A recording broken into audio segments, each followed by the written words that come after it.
Hello everyone, welcome to the next lesson in Power Apps course. In previous lesson we have learnt about creating a landing screen to show all the employees. And in this course we are going to create a employee details screen for performing the CRUD operation. So without further delay, let's get started. Before watching this video or to create this employee details screen, I would request you to go through the PowerFX functions. This is the introduction video that I created earlier in this course related to PowerFX functions, because understanding PowerFX function is very important before proceeding with the next videos, because we are going to use PowerFX function more frequently while developing any Power Apps application. So let's now create the employee details screen for performing the CRUD operation on the SharePoint list. So in the previous video, we have created this landing screen, and this landing screen shows us all the employees from a backend SharePoint list. Now let's say there is a requirement to view all the details about this employee. So on the landing screen, we can hardly show 6 to 7 columns, but in our backend list, if you see, we have a lot of columns like the job detail, department, personal email, bank name, bank account details, which we are not able to see those details on this landing screen.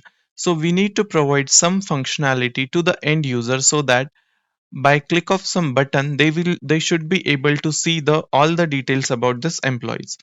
So let's first create one screen where they can see all the details about the selected employees. So I'm just going back to the edit mode, and we will create one new screen. So click on this blank screen. Let's first copy this header. So we have one label to show the app name, and we have one rectangle. So I'm going to select these two controls and copy it using Control C, then navigate to the next screen and paste them. Now I will show one form over here, and that form will give us the details about the selected employee. So let's first the edit form control here, and let's make it a bit big. Okay, so this is the edit form control that we are using here, and we need to provide the data source to this edit form. So let me give you some background about edit form. Edit form can show you all the details about selected employee, or it can show you the details about that SharePoint list item. For example, in our SharePoint list, we have lot of columns like these: bank name, bank details, employee details, department, job title, permanent address, present address. If you want to show all these details, we can make use of this form control. And from the data source, let's select the employee database. So always remember, edit form has two main properties. One is data source and one is item property.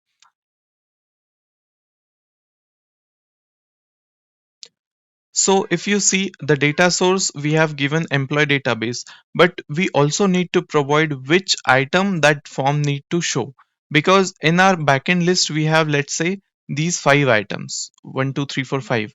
And that edit form should understand for which employee it needs to show the data. So if we click on play, you see that no item to display. This is because we are missing the item property. So select the form control and go to the item property here. And now we need, if you see, this is blank. So we need to provide the detail about what item it need to show. So if you remember, if we go to the landing screen, and if you have watched my previous video, I showed you there when we select any item from the gallery, we can show some data over there. For example, let me just add a small label control here, and in this gallery, I will put some, it would be a view icon, this one, let's say, and I'll make it a bit small here. And if you see, now we have view icon. So on click of this view icon, I would like to select this item. Okay. So if you remember, we have, we can make, for example, this is that gallery control, gallery 1. If I want to show the selected item's first name, I can use this formula, gallery 1 dot selected dot first name. Okay, when I play it now, you see that the first item it's selected is Mayuresh. If I click on John, it will give me the John. If I click on this date of birth, it will give me Sarah. If I click on this address, it will give me Emily.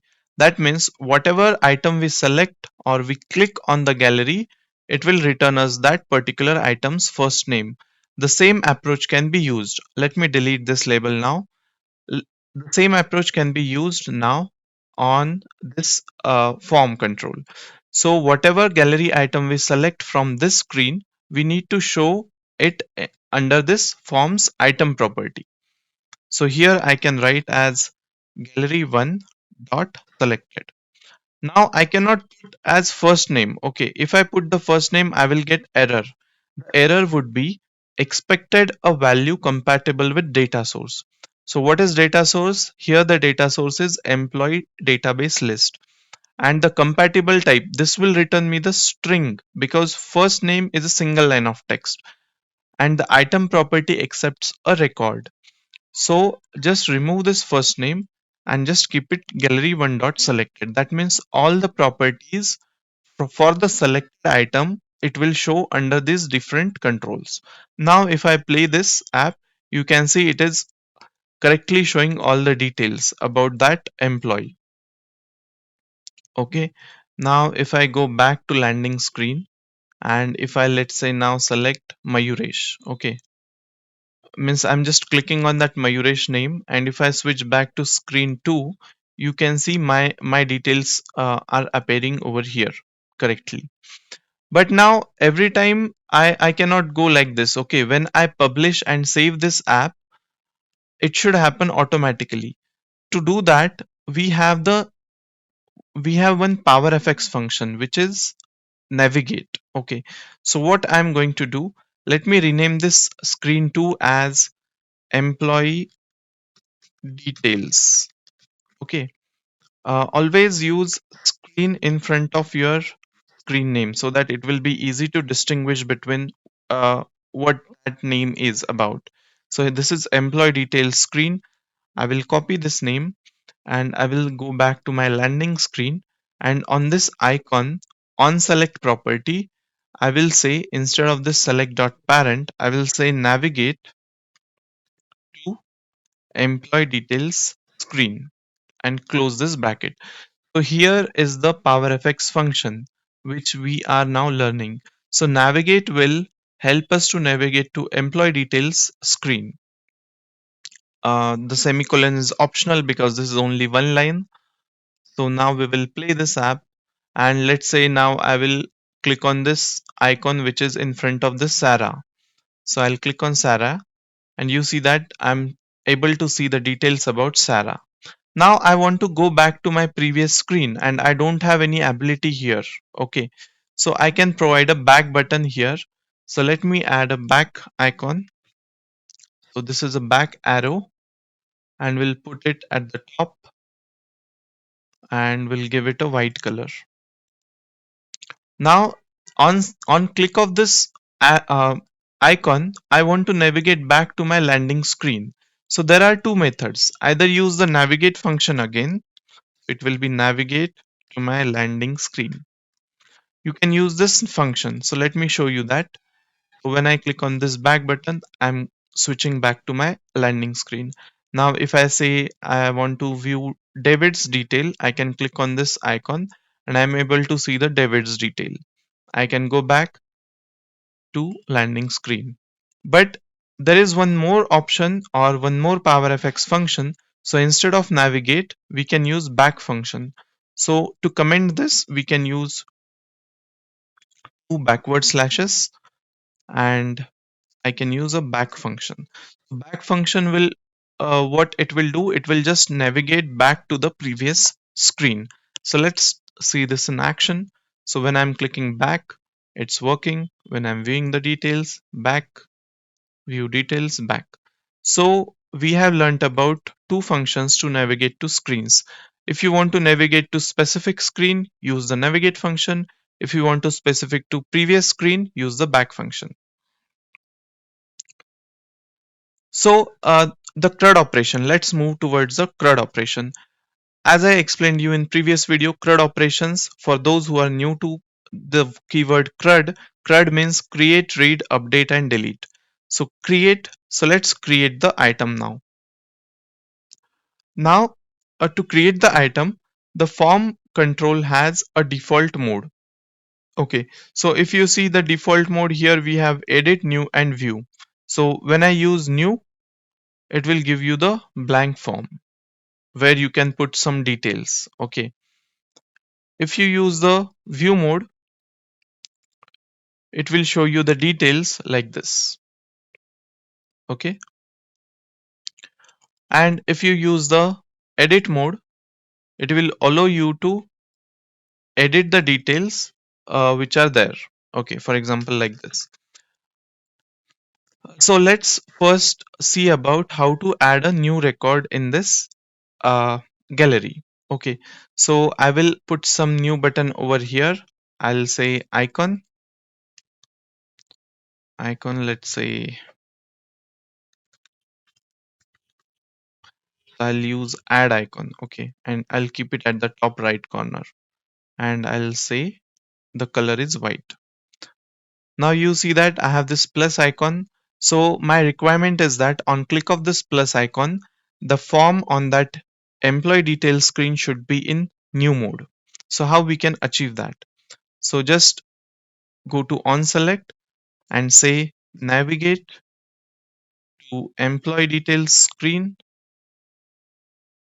Along with that, now this is the new form function, and here pass the form name, form 1. Let me explain you this in detail. So what we are doing here, we are saying that on click of this plus button, navigate to the employee details screen. Along with that, make the form 1 mode as new form. So what this will do, this will change the form 1 mode to the new mode, and you will be able to create the new employee. So let's see this in action. So I'm click on plus, you see that I'm getting the empty form.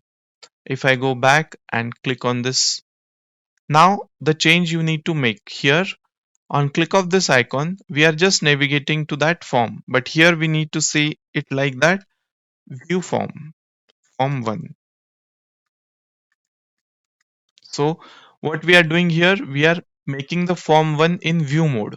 Here we were doing on click of plus, we were making that form in new mode. So let's see this in action now. On click of this view, the form is in view mode and I'm able to view the data about that employee. When I'm clicking on plus icon, I'm able to see a blank form. Now I need to provide the ability to save the data. So it's not like when I add some details over here, it's automatically getting added. We have to have some button over here on click of which this data will get saved in the backend list. So let's add one button. I'll say button. I'll put it at the top, bottom right, and say save and close. Okay. So now I can write some name here. So here title should not be a free text. Okay. If you remember in my previous video for creating a list schema, we need the title as this allowed choices. Okay. So what we can do, copy these choices, close this form, and here select the control or select the form, go to edit fields, expand the title, and instead of edit text, select allowed values. Now in the allowed values, if you select the combo box, the allowed values items property is parent dot allowed values. So parent is this parent data card. So select the allowed values property of the parent data card, and here make the array, but this is non-editable. So you need to first unlock this card. To unlock the card, you can click on the advanced and click on unlock. Now instead of this formula, use the array, this one, and make this in string format. So this is an array of string.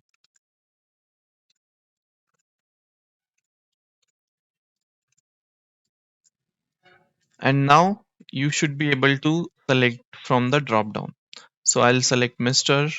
First name is, let's say, Jacob. Middle name M. Last name is something last test. Date of birth. So this would be, let's say, 1990, 7th. Age would be 33. Present address would be test. Job title would be project manager. Department would be accounting. Personal email address,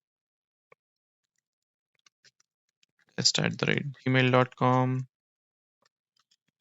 Employee number as EMP008. Bank name as test bank. Account number as anything. Okay. Date of joining as, let's say, 1st February. Now on click of save, if you see, we have not written any logic over here. So we need to write one more function on click of this button. So if you see the on select property of the button, it is false. That means nothing is going to happen. But we need to use the submit form function. This is another PowerFX function that we are learning now. So this submit form function will accept the form. So here the form name is form 1. So I'm closing the bracket. Now to explain you what submit form will do, it will just submit the details about your uh, employee. So submit form is intelligent enough that if your form mode is in edit mode, it will edit that selected employee. And if your form mode is new mode, it will create the new employee. So let's try this in action. So our current form is in new mode. So when I save this, I should be able to see the Jacobs entry in my landing screen. So let's save this, and it is saved, but the form did not went back to the previous screen. So what we need to do, on click of this uh, function, once the form is submitted, I need to switch back to my previous screen. Okay, so first let's see if the Jacobs entry is created. Yes, it is created. Now if I view the entry, I'm able to view the data.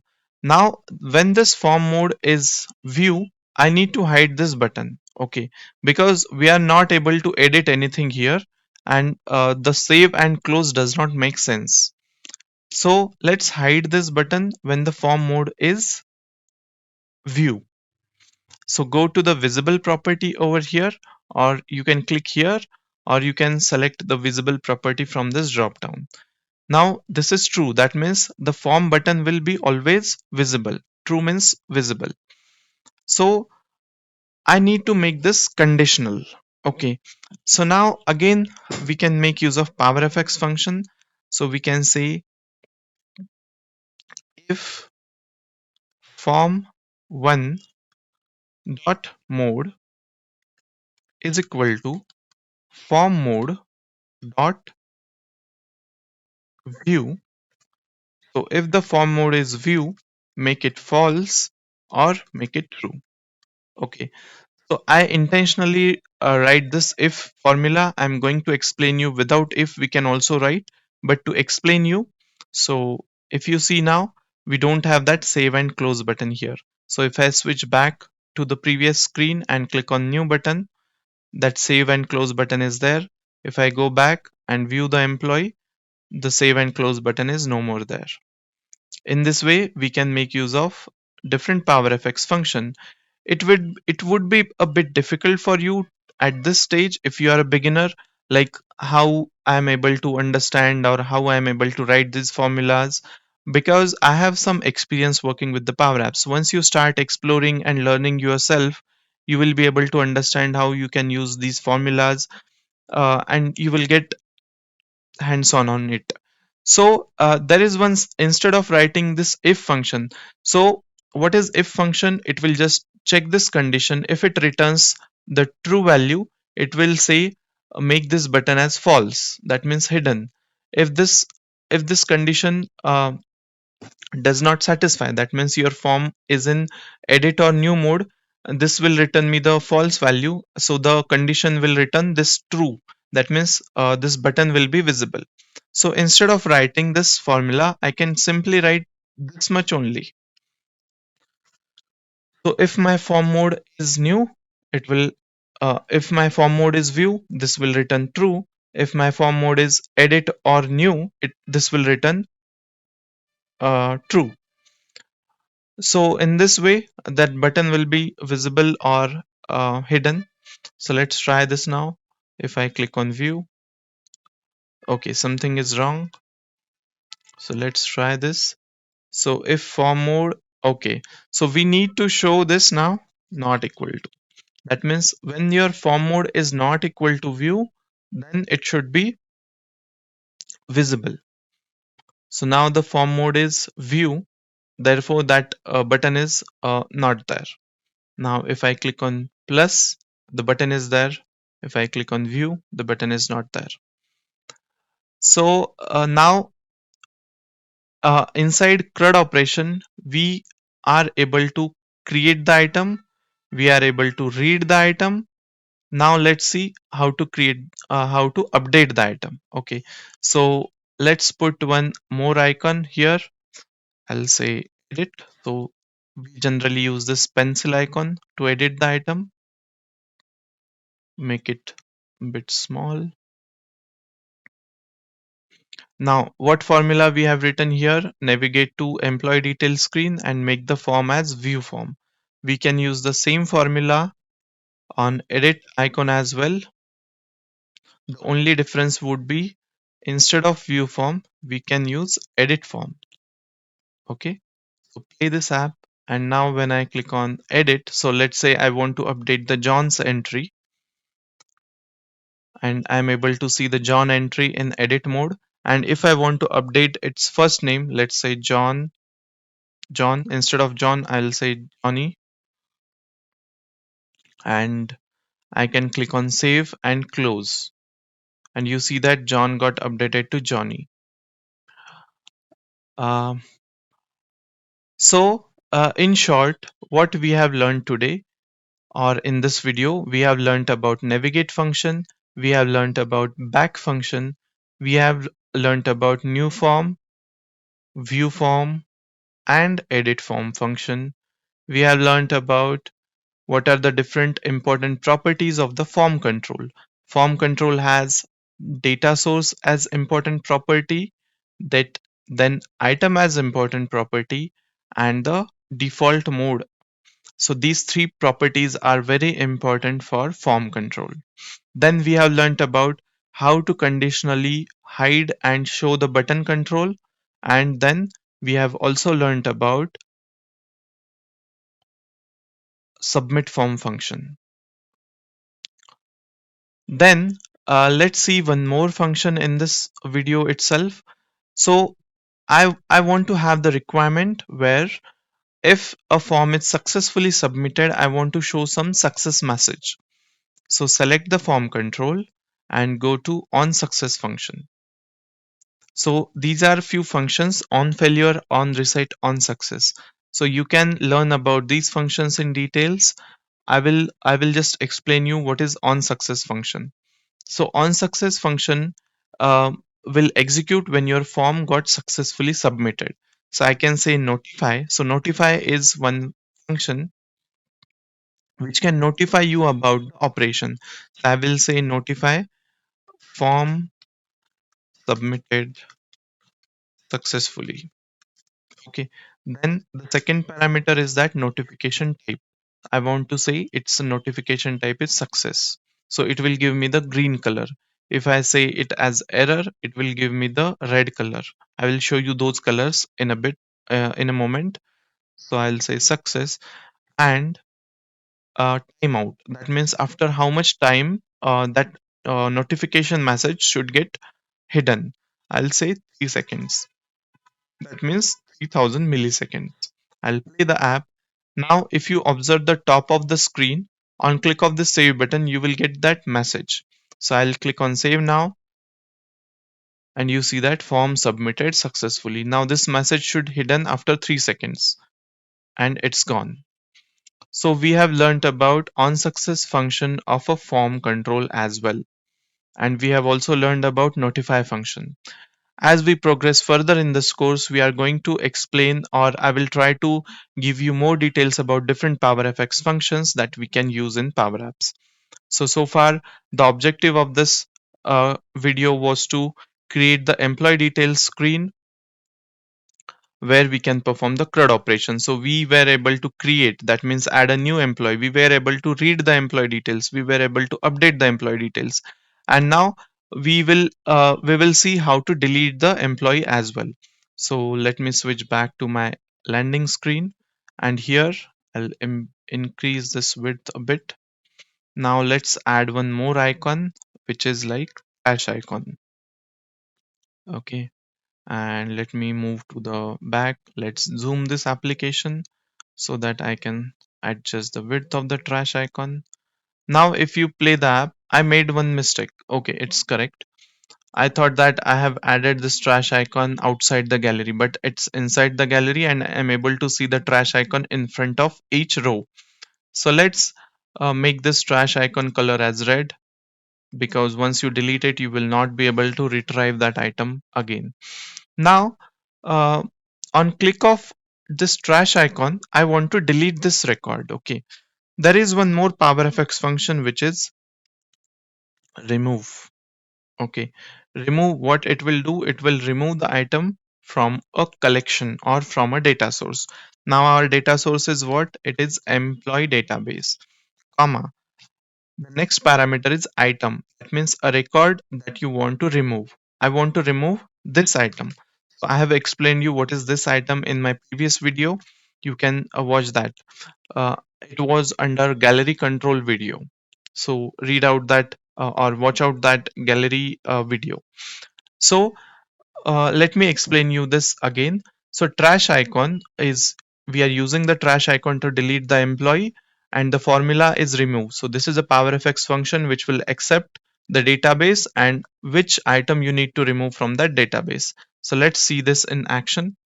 So let me delete this Jacob's entry. So when I click on this delete, the item got deleted. The same will happen from the backend.